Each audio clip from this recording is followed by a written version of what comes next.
Jesi li ikad osjetio da živiš život koji nije tvoj? Kao da igraš u filmu koji su drugi napisali. Većina nas postane rob tuđih očekivanja, roditelja, partnera, društva. A najgore je što to ni ne primijetimo. Evo 3 načina da se toga oslobodiš. Prvo, primijeti gdje kažeš da kad zapravo misliš ne. Svaki put kad to napraviš, odustaješ malo više od sebe. Sljedeći put zastani, udahni i provjeri želiš li to stvarno. Drugo, razmisli čije glasove nosiš u glavi. Moraš imati sigurni posao.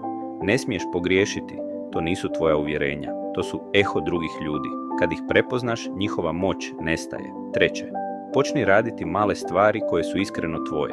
Obuci ono što ti se sviđa, reci mišljenje i kad nije popularno, napravi prvi korak prema onome što te zove.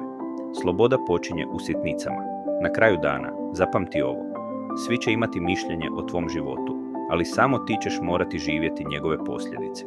Dakle, danas napravi jednu odluku koja je samo tvoja i vidi kako se osjećaj slobode vraća, korak po korak.